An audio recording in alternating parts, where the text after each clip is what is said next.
భగ భగ మండుతున్న ఆంధ్ర రాష్ట్రమా, వెలుగులన్నీ వెలివేసిన అంధకారమా, రణ రణ రణ రంగమైన రామరాజ్యమా, పగపడ్డ తెలుగు నేల దగ్ధ గీతమా, కంటి నిండా నీళ్లతో గొంతు తడుపుకోకుమా, ఇంటి చలగ చేతిలో ఇంకుతున్న తేజమా, ఆత్మగౌరవం కోసం ఎదురు తిరిగి సాగుమా,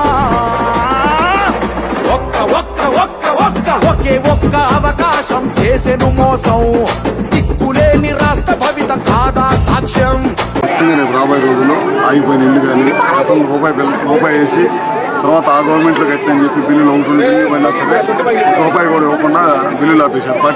పార్టీలు అర్థం పెట్టి అట్లాంటి ఇళ్ళన్నీ కూడా రేపు చంద్రబాబు నాయుడు గారు అధికారంలోకి రాగానే తప్పకుండా ఇస్తాం. రోడ్లు కూడా అప్పుడు ఇచ్చినాయి. చాలా మందిని చూస్తున్నాను పెన్షన్ రాలేదని చెప్పారు. నేనైతే గతంలో ఎప్పుడు కూడా పార్టీలకు అతీతంగా ముసలాళ్ళకి, పెద్దవాళ్ళకి, అట్లా వితంతులకి, భర్త చచ్చిపోయే వారికి, అట్లానే వికలాంగులకి అందరూ కూడా పెన్షన్ ఇచ్చేవాళ్ళం. పార్టీలకు అతీతంగా పెన్షన్ ఇచ్చేవాళ్ళు. ఇవాళ ఇక్కడ చూస్తుంటే పరిస్థితి వాళ్ళు తెలుగుదేశం పార్టీకి ఓటేశారు కదా, పెన్షన్ తీసేయటం ఇట్లాంటివన్నీ చాలా చేసి ఉంటారు. వీటన్నిటిని కూడా రేపు రాబోయే రోజుల్లో ఖచ్చితంగా ఎవరైతే అర్హులు ఉన్నారో వాళ్ళందరూ కూడా పెన్షన్ ఇచ్చేస్తారు. చాలా చోట్ల చూశాను, అడుగున పెన్షన్ పీకేశారు. నేను తెలుగుదేశం పార్టీకి ఓటేసామని పెన్షన్ పీకేశారు. గత 20-30 సంవత్సరాల నుంచి వచ్చిన పెన్షన్లు కూడా వాళ్ళు పీకేశారంటే సృష్టి ఊరిలో ఏ విధంగా రాజకీయంలో సృష్టి చాలా వేసింది.